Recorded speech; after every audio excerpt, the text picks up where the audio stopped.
Hey and welcome! Today I'm going to be asking one simple question. Can I complete Pokemon Red using just a Blastoise in battles? I will be taking Blastoise's time and putting it in a league table with all the other Generation 1 Pokemon. Where will it end up? Who knows? But let's dive into this adventure and grab ourselves a Blastoise off the table here. So the main thing with Blastoise in this run is that it's going to struggle against Venusaur and any type of electric or grass type Pokemon out of the gate. So while this opening battle may seem a bit easy, it's not going to stay this way throughout the run. Now the thing with Bulbasaur here is that it only knows Tackle and we can't really use our water moves against it. As we move through the game, I am going to be trying to teach Blastoise a diverse move pool in hopes of being able to get around those type weaknesses that I just brought up. But for now, let's dive into Viridian Forest. When it comes to Viridian Forest, I always have two options. I can avoid all the trainers or I can battle all the trainers, and I'm always likely to choose battling because it's good leveling up time for me and my starter Pokemon, and it's a good way for me to get ready for that first gym. But this battle does showcase one of the weaknesses that Blastoise will encounter throughout this run. You see, it's been poisoned, and the problem with being poisoned is that Venusaur could not be poisoned because of its part poison typing. That is not good. That is going to be a problem through this run, and that is something I'm going to have to deal with. A quick reminder as well that I'm not allowed to use items in battles, so I can't use any antidotes or full heals when it comes to actually healing up from poison. So that means that if I get poisoned in a battle, I have to deal with it. But as we've made our way to Brock's gym here, I'm going to battle the first trainer here. It's not got any rock Pokemon, but it does have ground Pokemon that have weaknesses to Blastoise. Unfortunately, this Sandshrew does hold on, which is really annoying. Like, why could you just not go down in one? But we have made it to level 12, which is good. Now, Onyx is level 14, which would be a problem if we actually didn't have a super strong type advantage going into this battle. Water Gun should be more than able to handle Geodude here. And with Onyx heading out here, this should be a one-hit KO as well. It is, and we're really happy to see that. But I don't anticipate any of the water types having any real difficulty against Brock in these runs, unless they don't know any water moves, in which case they're kind of messed up. But as we get Bide here, we're never really going to have to use Bide unless we really need to. So as we head off to Mount Moon here, I am going to make one deviation from the Venusaur run. I am going to go out of my way to get Mega Punch. Now, Mega Punch is actually inside Mount Moon here, and it's TM1 in this game. We're going to immediately teach this because even though it's quite inaccurate, it is very powerful and it will help us in Misty's gym because we are type locked right now with her water Pokemon. So as we make our way into Misty's gym here, we do have to battle this one trainer here. Now here's the thing with this trainer, it's a level 19 Goldeen and it shouldn't be too difficult, but as I'm showing here, Water Gun will not be effective. So we're going to have to make strong use of Mega Punch here. Unfortunately, we've just been confused with Supersonic, which not good, but we can get through it. Another Mega Punch knocked it out, and that's Goldeen out of the way. So up next is Misty. Just going to quickly throw some potions on Blastoise here, and we're going to then head into the battle. This will be an interesting encounter, because Misty does love using her X defense, and I reckon that she'll pull those out pretty quickly here. So Staryu comes out. I was going to go for Tail Whip there, but as you can see, Misty's gone for this X Defend up front. That turns this from a 2-turn battle into a 3-turn battle, but we didn't really take too much damage. So here's Starmie going for the tackle against us because it can't really use Bubble Beam. She's also gone for X Defend here, which I'm not a fan of, but ultimately it doesn't really matter because as long as we keep sticking and hitting those Mega Punches, how did that not knock it out? Luckily that last Mega Punch knocked it out, but she was doing some damage to us there. The main takeaway from this battle, however, is that we get Bubble Beam as a TM, and Bubble Beam is a really good water move for this point in the game, so it's important that we teach this as soon as possible. It definitely outpowers Water Gun and Bubble. Bubble in particular is pretty rubbish, and now that we can get rid of that, Bubble Beam will be an adequate replacement. So as we fight this Team Rocket member here, it's important to note that we get Dig, and this is another TM that we can teach Blastoise, which will give it a more diverse move pool. Anything that allows us to hit Pokemon that are strong against us with super effectiveness is really useful, and Dig is going to be essential as we head through Lieutenant Surge's gym. The interesting thing is that Venusaur could not learn Dig, even though you'd imagine that Venusaur would be able to. It's definitely an odd little oversight there. So as we board the SSN here, I am going to grab Body Slam again. Body Slam is pretty much going to be used whenever possible in these runs because it's a great move in Generation 1 and it's really not out of the way for us to grab. I take a second here to debate what move I want to get rid of, but ultimately I decide on Mega Punch. Mega Punch is just too inaccurate and in key moments it could come back to bite us, not being able to land those blows. Up next is the rival battle on the SSN. This is the third encounter with the rival here, and his team's beginning to take real shape here. Now, we can use Body Slam against Pidgeotto here, but you'll notice they didn't knock Pidgeotto out in one, and that tells me that Blastoise does not have the best physical attack stat, so it's something that we're going to have to think about as we're making our way through this. But it is doing a decent job of dispatching his Pokemon. Hasn't knocked out Ivysaur there, but it really doesn't matter. Ultimately though, we are going to need to find better moves to deal with some of the Pokemon in his team, because they are going to become nightmares later on in the game. So we're going to head into Lieutenant Surge's gym here. Now, obviously Lieutenant Surge has a massive advantage over us here, and it's important that we go into this battle fully aware of how dangerous things could get here. Lieutenant Surge in Pokemon Red has 3 Pokemon. He has a Voltorb at level 21. Gonna use Dig here, because Dig will knock it out in one. Excellent. Gonna use Dig on Pikachu as well. Our best hope here is to just go all out attack. His Raichu is level 24. And as you can see, it did go for Thunderbolt there, missed, and yeah, we've just beaten Lieutenant Surge with one-hit KOs across the board. That's the best we could have hoped for. If we'd gotten hit by that Thunderbolt from the Raichu, we would have been absolutely tossed there. And that there kind of showcases why we need to be optimizing our moves and teaching our Pokemon moves that they might not otherwise need to learn, because there's no way we're going to get through this game if we just stick to the moves that Blastoise would learn. So I'm going to show off this trainer whenever we battle him, just because he has 3 rock Pokemon that all know self-destruct, and they could cause us real problems as we're making our way through Rock Tunnel. Luckily in this case, not much of a problem at all.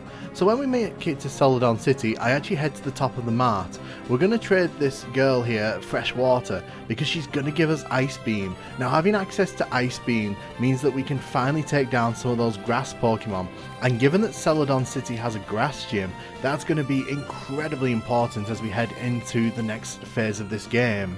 Obviously in Celadon you have the choice of going to face the gym leader, or you can go and face Team Rocket. I choose to face Team Rocket because I think we're going to need those extra levels to take on Erica and her grass Pokemon. Luckily there's nothing in Team Rocket that scares me nearly as much as that gym, so a lot of these battles are going to be pretty easy. So let's skip straight to the Giovanni fight here. Now first out he sends an Onix. Well, we know how this is going to go because Onix hates water moves. Rhyhorn comes out next. Rhyhorn's even worse than Onix in my opinion. And then we get Kangaskhan. Kangaskhan can be quite frightening, as we saw against Venusaur, but luckily Ice Beam freezes it and it's just not able to take us out. Giovanni is beaten with minimal effort, and there's a lot of confidence heading into Erica's gym here, but we have to fight one of her lackeys before we get to face Erica herself. She sends out an Execute here, and this is where I get to test my Ice Beam theory. As you can see, it does a great job against the grass Pokemon. So let's see how I do against Erica here. Erica is quite problematic because she's got 3 very good grass Pokemon in her pocket. So we use Ice Beam on Victreebel, it does not knock it out in one. Razor Leaf does a critical hit and dismantles Blastoise here. That is not good. Level 34 we've reached, but man, things are not looking good. Tangela goes down in one, and then out comes Vileplume. Vileplume does Petal Dance, and I think, yeah, that's it. Goodness me, we got blasted there by Vileplume. Not good at all. And our first KO of the run. I'm not too surprised at this outcome because ultimately grass Pokemon just have that advantage over water Pokemon. So the next move I make is to go to Lavender Town. I'm going to use this tower as an opportunity to level up Blastoise a bit more, and then maybe we'll go back to Erica later on. Before we can head up the tower though, we've got to face our rival here. Now, the thing with our rival is that he's got a bunch of decent Pokemon, but I think we can still take him at this point.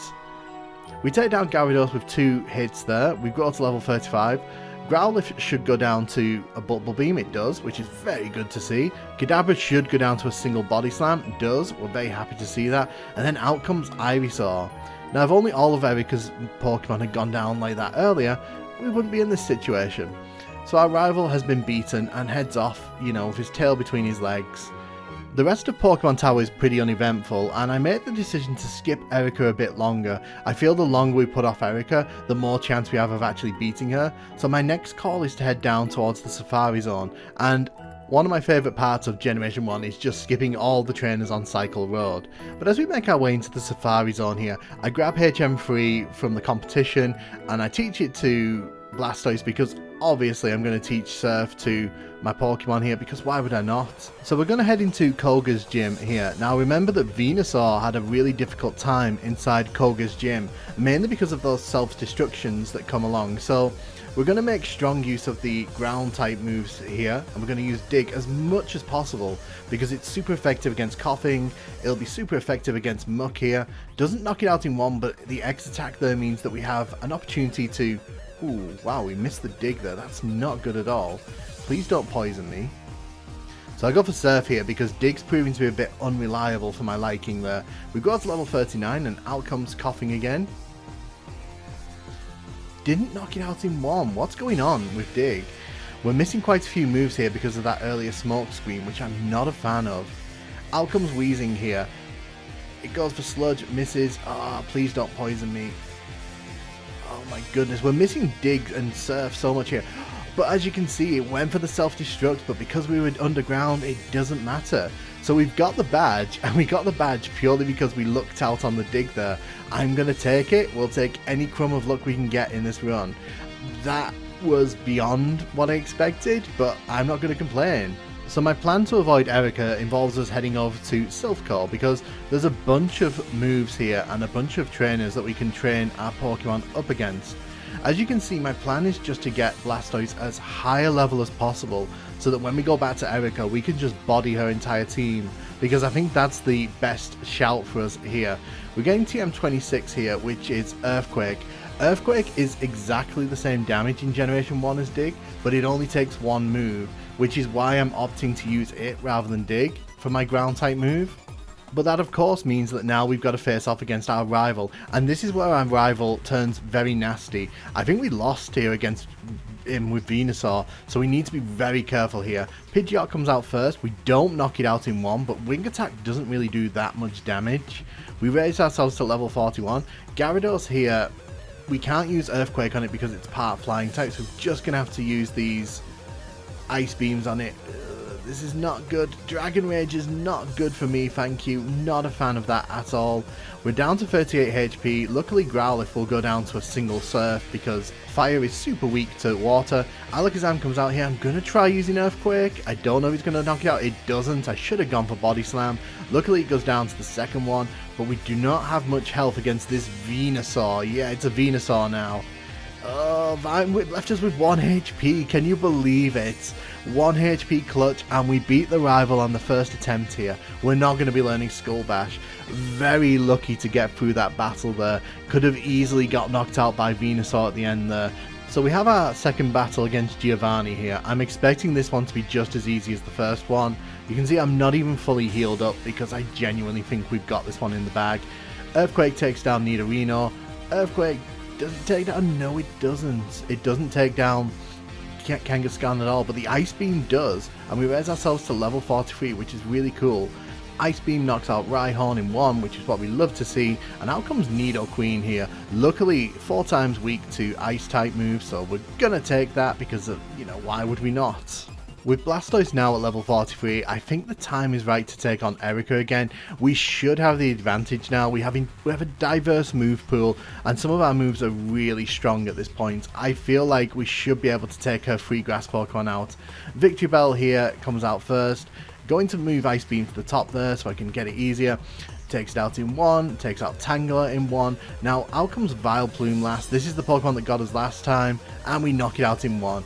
That is our 5th gym badge, and I'm really happy that we got it. It means that we don't have to worry about this gym anymore, and hopefully with the gyms that are coming up, we should be able to get through those a bit easier.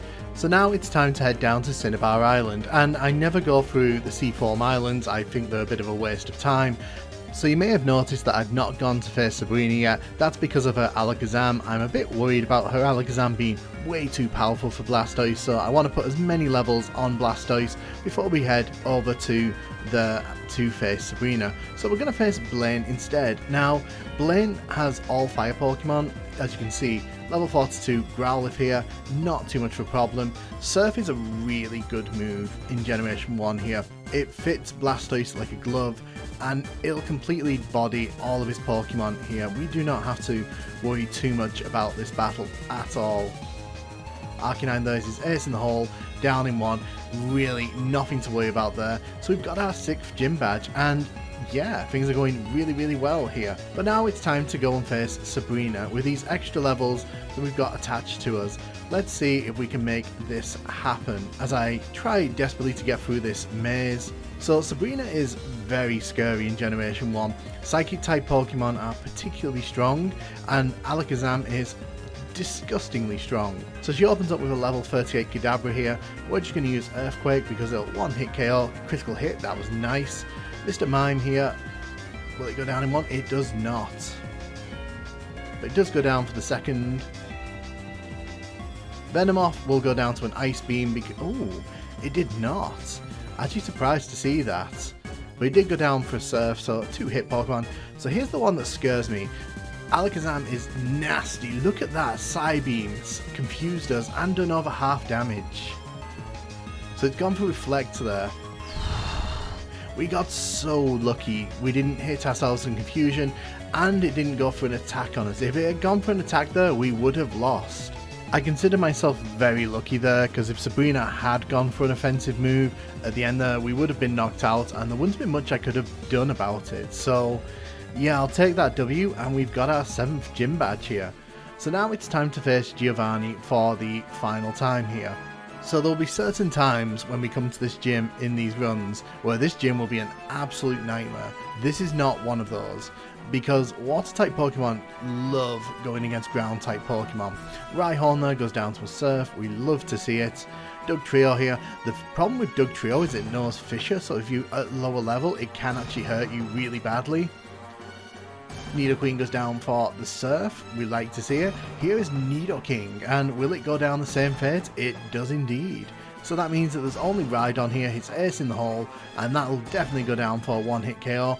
Very nice indeed. And we've reached level 48, so can't really complain with this. So outside of the issues that we had facing Erica, we've really not struggled against any of these gym leaders, even the ones that I figured might cause us some problems, which is really great to see. But obviously now things are going to get a bit more intense as we head off towards the Elite Four, which of course means we're going to be facing our rival one more time. The first Pokemon out here is Pidgeot at level 47. Now, I move Ice Beam to the top here so I can spam it. We hit it twice here and it actually does knock out Pidgeot. So out comes Rhyhorn. We know at this point Rhyhorn is no threat to me at all. So down it goes with one Surf. Then out comes Gyarados. Gyarados is a concerning Pokemon for me because none of my moves are particularly strong against it, which means that when it hits Dragon Rage like that, it's not good. It does take off a fair chunk of health. Luckily we knock it out there. So here comes Growlithe, level 47. Again, not too concerned about that.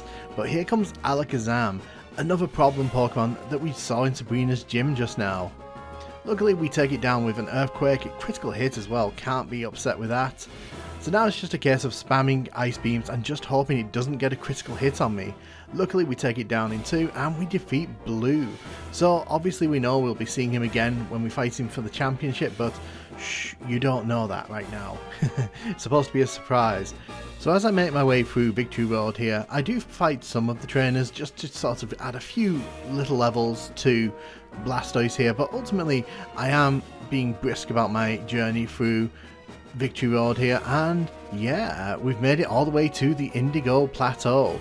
Now, if we have a look at the time here, it's 4 hours 8 minutes of in-game time, so there is just over an hour for us to beat Venusaur's time. I'm actually pretty confident about this one. I think that Blastoise may have it in it to actually do this. So in my honest opinion, the hardest one in the Elite Four here is probably going to be Lorelei. We're type matched with a lot of her Pokemon, which means that we can't use our Ice or Water moves, meaning we have to rely on Earthquake and Body Slam to really get us through these battles. As you can see here, she sent out a Dugong and we've paralysed it with Body Slam. And we got a critical hit on the second one, but the problem is this Dugong knows Rest, and with Rest means it'll recover HP. So I've got to make sure that I take it out as quickly as I can. Unfortunately, because it's using Rest, it's also getting rid of that paralysis that we're putting on it, making this a very frustrating encounter indeed. As you can see as well, Earthquake is just not doing the damage that I need it to do here, and this thing has got us really tied around here because it's got us in a rest loop, which I am not happy about. It's going for Growl as well, which is lowering my attack, so it's just doing everything I don't want it to do right now. Luckily we take it down eventually, but we're weakened right now. Our attack is through the floor, and as you can see, barely any damage. This is not good for my ego, and it's definitely not good for my Blastoise. Spike Cannon here is not doing too much damage, but it's frustratingly dragging this battle out, and I really don't want this. As you can see, I'm taking my time here because I'm beginning to get frustrated.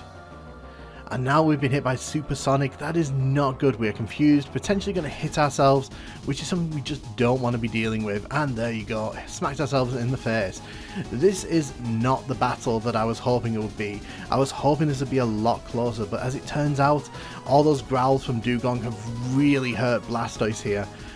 And the worst part is this is only the second Pokemon. There's a whole bunch more in her team yet, so we're really up against it right now. Luckily she didn't use a potion there, but like we've got Slowbro here, again another Pokemon that we can't really do much with, and it's using Withdraw as well, so our Body Slams are not even having that great an effect. This is actually a nightmare battle for me right now. I'm trying everything I can, I'm trying to think of ways to get through this, but as you can see the Ice Beams aren't doing much to Slowbro, and it knocks us out. That's only our second knockout in this whole run. And it's frustrating because our tactic got completely picked apart there, which is not what I want to see. So now that we've gone down for the first time here, I'm going to use all my rare candies. As it says in the rules, I am able to use my rare candies because we've had at least one crack at the Elite Four. So let's see if on the second attempt here, I can make it through Lorelei, and let's see if we can actually take out this Dugong as quickly as possible, because this thing is an absolute nightmare. And as you can see, it's going for Growl straight away, so my attack is going to be sinking through the floor, which I am not thrilled about. It's also going for Takedown, which is hitting itself, which I'm appreciative of. Really? Used a super potion on the Dugong, and another one there as well. Goodness me. Critical hit on me. This is going just as bad as the last time, probably even worse, I'd argue. Oh my days. So that Dugong, we need to get rid of that a lot quicker, because the more it uses Growl, the more it just completely wipes my Blastoise's attack out, and I'm not happy about that. Look at this, critical hit Spike Cannon. That's the third death of this run.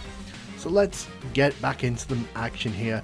As you might have guessed by now, I'm getting a bit frustrated when I'm playing this because I'm just trying to figure out a way to get through this Dugong as quickly as possible. So this time around we knock it out fairly quickly, and it hasn't taken my attack down with it. So hopefully in this one we can actually make a decent attempt at it.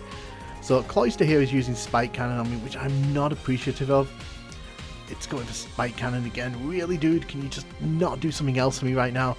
I want to see if Earthquake will take it out. It does not, and Super Potion is used.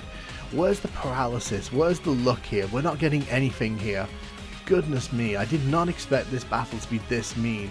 Luckily we got a critical hit with that Earthquake there, but Slowbro's come out here, and we need to get rid of this thing as quickly as possible because it's going to start using Withdraw. And once it starts using Withdraw, we're going to be in real trouble with our reduced attack. Goodness me, this is so frustrating because now it's using Growl as well, so not only is it increasing its defense, it's lowering my attack, so it's making this even harder for poor Blastoise here. Poor Blastoise is trying everything it can to get through this battle, and it's just not having any luck at all. I feel like we may have to sort of change gears here because this is clearly not working out the way I want it to. And a super potion's used as well. Oh my days. This Slowbro really is playing me here, and I'm not appreciative of it. I really want to use Surf, but I have a feeling it's not going to be as effective as I want it to be. So against Jinx, however, Jinx is not a water type Pokemon, so Surf is actually pretty useful in this battle. But as you can see, we just do not have the HP to handle all this. We've reached level 56, and I'm hoping that we get a good hit in here. Confused Ray pretty much guarantees we're going to lose this battle. We are just not having the luck against Lorelei here. And spoilers, I did have 2 more attempts at cracking Lorelei here. Both of them I failed miserably, as you can see here. That's Death 5 and Death 6. So eventually I decide we're just going to have to use the double team tactic that I used with Venusaur. It's a tried and tested tactic. I was hoping to not use it, but as it turns out, double team may be the only thing that saves me from going absolutely crazy against Lorelei here. It does also mean that I've had to get rid of Ice Beam. We do have Blizzard in the back, but that is not as accurate, so I'm not totally thrilled about this as an outcome. But luckily with these double teams, we are able to start doing some damage here. And luckily, as we make our way through here, Dugong is rested again, which, you know, it just seems to be the Dugong way, doesn't it? I think the problem here is that Dugong knows rest and it's not afraid to use it, and because none of the moves Blastoise have are particularly effective against Dugong or Cloyster, we really have a hard time getting our momentum going in this battle. I just don't want to lose too much HP, because that's the big problem we have when we're going in to face Lapras in a bit. So here I am spamming Body Slam as much as I possibly can just to try and get through this one. And of course Lorelei uses Super Potion, which, you know, what do we expect at this point? At this moment I'm thinking to myself, I probably could have started using Surf a bit earlier, but at the end of the day there wasn't any reason to try it, because it's like at this point we're just desperate to not waste our PP on Body Slam and Earthquake. And as you can see, Surf isn't exactly doing like the world's greatest damage against these water Pokemon, so luckily Jinx here shouldn't be too much of a problem. It should go right down to a Surf, and it does. Excellent. So here comes Lapras. Lapras I haven't beaten successfully yet. Wow, we get a paralysis on it on the first time. That's really good to know. Oh wow, okay, Surf does a lot more damage than I expected against Lapras here. It's missing with all of its moves, which is excellent for me, and we've finally done it. Lorelei is out of our way. Goodness me, that was a trek and a half to get to this point. I think all of those attempts and all the stalling that I was trying to do may come back to hurt Blastoise's time in the end, which is really unfortunate, because I think Blastoise probably would have outpaced Venusaur had it not been for Lorelei there. But then again, we've got to get through the rest of the Elite Four here, and Bruno's usually a bit of a pushover, and because he's got rock Pokemon, hopefully this will just be a quick and easy battle where I don't even need to set up double teams. He sends out a Hitmonchan here. Hopefully this will knock it out in one. It does. Excellent. We love to see it. Out comes Hitmonlee here. Surf knocks it out in one. So things are going really well here. And Onix again down in one. So his ace in the hole is a Machamp. Now I don't think this is going to go down to one Surf, but hopefully we'll be able to. Well, it went for Fissure, which it was never going to hit on me. So luckily we've got through Bruno pretty easily. Bruno is a bit of a joke. Elite Four trainer, let's be honest. But yeah, now we've got to move on to the next battle, which is Agatha. Agatha is a bit of a pain because she uses Ghost Pokemon, but hopefully this will go a lot better than it did with Venusaur. We had some real trouble in our battle with Venusaur here.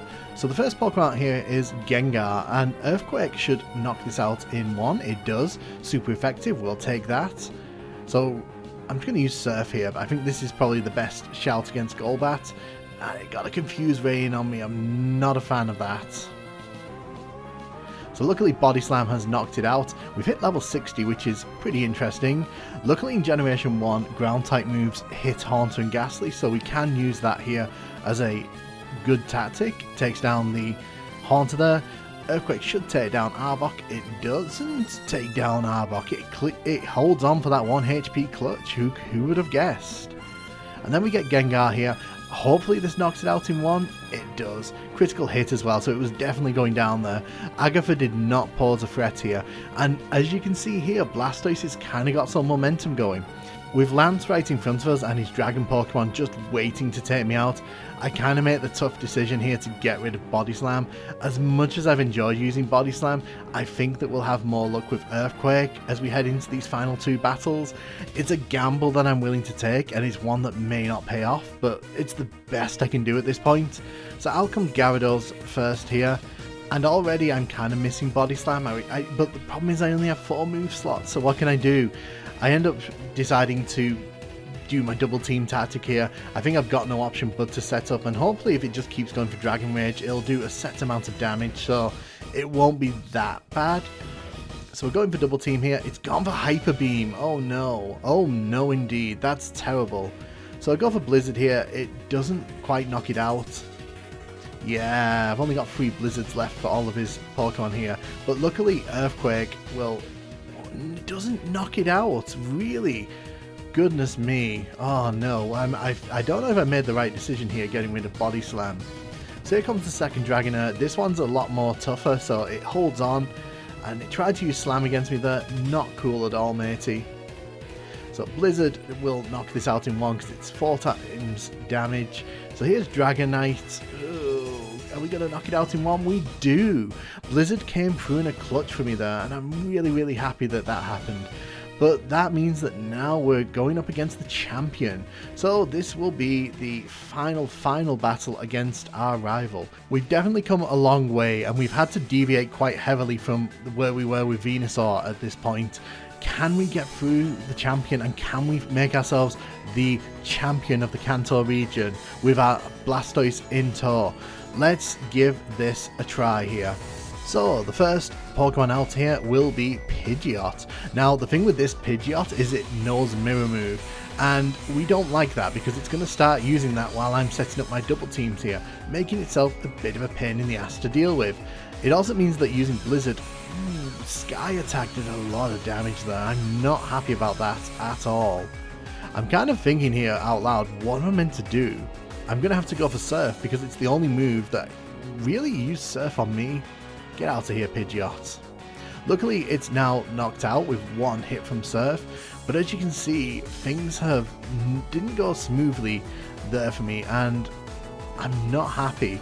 So this Alakazam here, we need to knock it out as quickly as possible. Luckily, it's weak to physical attack, so Earthquake did take it out there.